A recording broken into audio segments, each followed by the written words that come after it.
On the night she turned 6, the palace servants were told to keep every door locked. Yet her tiny footsteps still echoed through the marble halls. She wasn't supposed to be awake. She wasn't supposed to see anything, but she did. She saw the king, her future husband, standing alone in the grand chamber, whispering to a portrait that looked disturbingly like her. And when he turned around, his expression froze. Not in anger, but in shock. Because the child he thought he controlled had heard everything.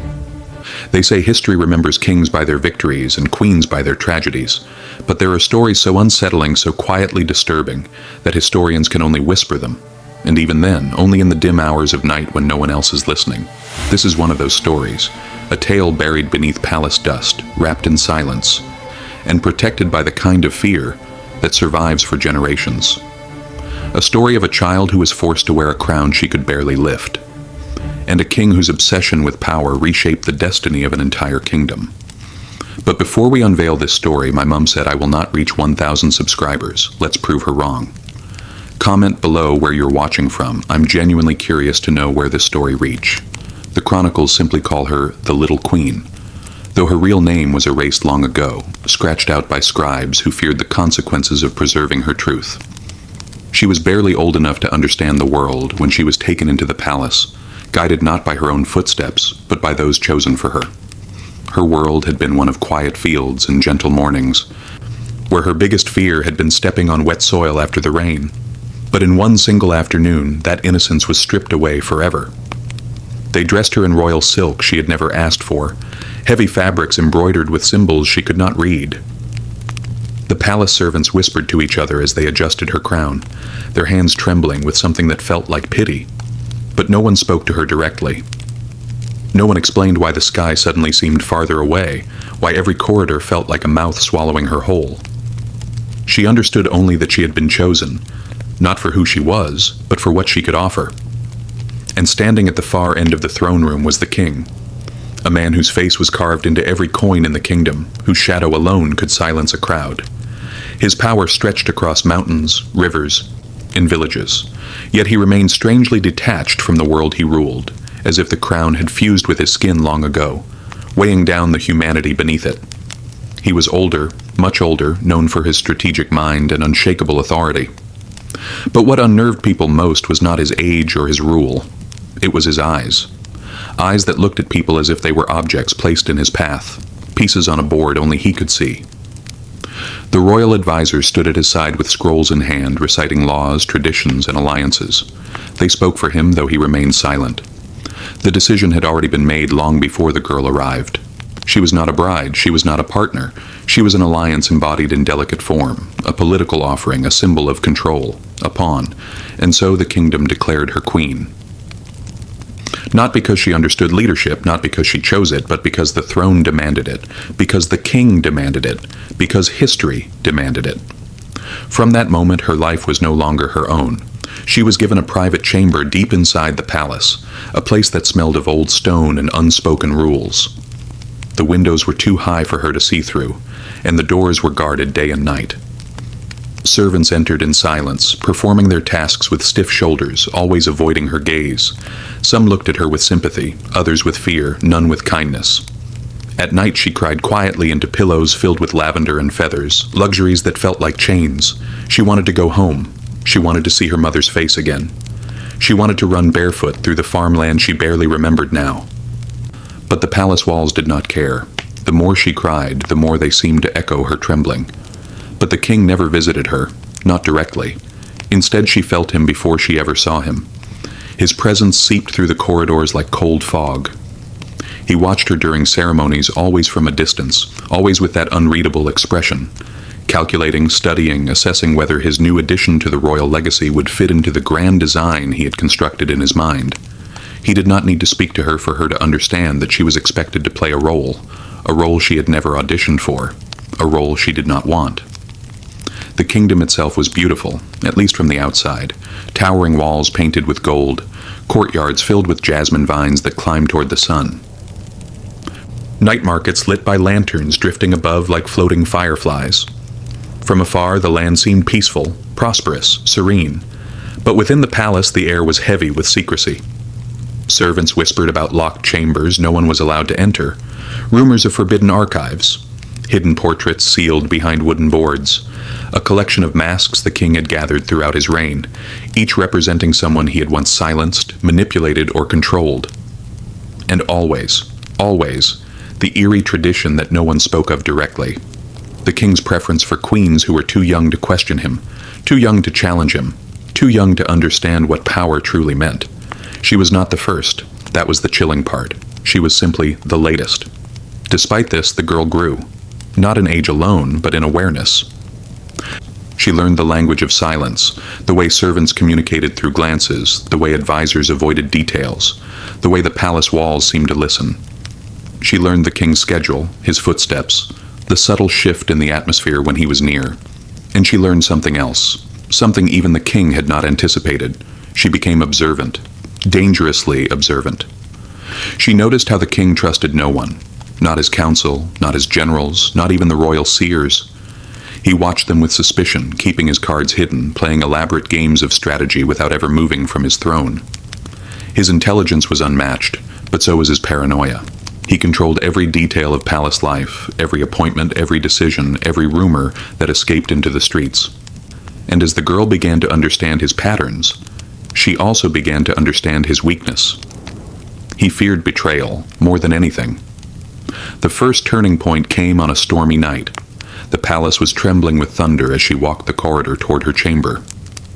Lightning flashed against the marble floors, creating long, trembling shadows that danced like ghostly figures. She was escorted by two servants, both silent, both shaking more from fear than cold.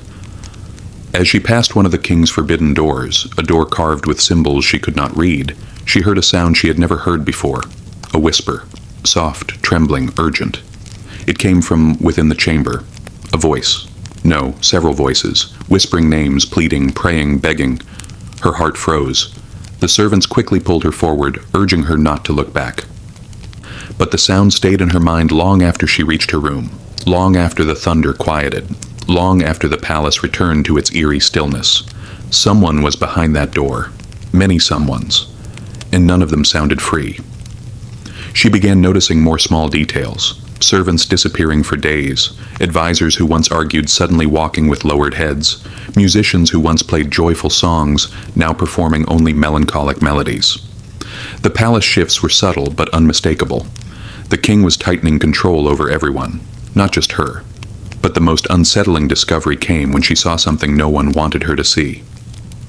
One morning she wandered into a chamber she believed to be empty, a place where the king displayed ancient artifacts, armor, scrolls, old maps. But as she entered, she saw something else. A portrait. Covered with dust. A portrait of a young queen. A girl. Just like her. She looked peaceful in the painting, dressed in silk, sitting gracefully on a velvet cushion. But her eyes told a different story. They were wide with fear, caught between obedience and desperation. On the back of the painting, half scratched but still visible, was a single sentence. She asked too many questions. The girl froze. Her breath trembled, her fingers shook. For the first time she understood the true danger of her position. She was not meant to ask questions. She was not meant to grow. She was meant to remain quiet, obedient, ornamental. Just like the queens before her. Just like the ones who had disappeared from history. But fate rarely bends to the desires of kings. And one night, something changed. The king summoned her, not for ceremony, not for lessons, but for what he called a conversation. The court gasped when they heard. Servants exchanged nervous glances. Advisors pretended not to be terrified. When she entered the throne room, the king was standing, not seated. His expression unreadable, his posture stiff, his eyes sharper than she had ever seen them. The room was lit only by a few lanterns, casting long shadows across the walls. He studied her. For a long time. Far too long. Then he spoke. "You have been learning." A simple sentence, but the tone. The tone was cold enough to silence the air. She did not move, did not speak, did not blink. She had learned enough to understand that silence was safer. But the king stepped closer. "You remind me of someone," he said softly. "Someone who once stood where you stand." The portrait. The queen who had asked too many questions. The girl's heart pounded like a trapped drum. The king's gaze intensified. "Tell me, what do you see when you look at this palace?" She swallowed hard. Her answer would determine her future, her life, perhaps even her survival. So she did what she had learned to do best. She observed. She chose her words with care, and she spoke not with fear, but with subtle intelligence. "I see a kingdom built on loyalty," she whispered, "and a king who trusts no one enough to show his true strength." For the first time the king blinked. Her answer had disarmed him. He expected fear. He received insight. He expected silence. He received strategy. He expected a pawn. He received competition. Something shifted in his expression, an emotion she could not name. Curiosity, respect, threat. Whatever it was, it changed her fate forever. From that night on, the king treated her differently. He watched her more closely, not because she was fragile, but because she was aware. His advisors noticed it. The servants noticed it. And the palace itself, filled with whispers and secrets, seemed to hum with unease. Some believed the king feared her potential. Others believed he admired it. But everyone agreed on one thing. The little queen had become unpredictable. And unpredictability was the one thing the king could not control. Years passed, slowly, quietly, like the cautious turning of pages in a forbidden book. The child became a young woman, still quiet, still observant, but no longer afraid. She had grown within the very walls that once suffocated her. She had learned the palace's secrets, its weaknesses, its pressure points. And she had learned the truth behind the whispers, the voices behind the forbidden door. They were not ghosts, not prisoners. They were the remnants of the king's obsessions, former queens, former advisors, former allies, people who had once served his power and had been locked away when they became inconvenient. She could not save them all, but she could save herself. And so she began to plan. Not a rebellion, not a coup. Something far more subtle. A quiet rearrangement of power. A shift in the palace dynamic. A redirection of influence. She became what the palace had never expected. A mind sharper than the king's. A strategist. A queen not of age, but of intellect. The king grew older. His paranoia worsened. His influence slowly frayed. And the people, once blindly loyal, began to look toward the young queen for guidance, for decisions, for leadership. The king hated it, but he could not stop it, because even he knew. He needed her, more than she needed him. When the king finally passed, the palace did not mourn. Not truly. There were tears, yes. Ritual tears, ceremonial tears, but behind them lay relief. The kingdom had lived too long under the shadow of fear. And in the silent days following his death, the young queen did something no one expected. She opened the forbidden door. The chamber was nearly empty now. Only echoes of the past remained. But by opening it, she symbolically ended the era of silence, secrets, and oppression. She did not erase the king's memory. She did not destroy his artifacts. She did not rewrite history. Instead, she told the truth, quietly, boldly.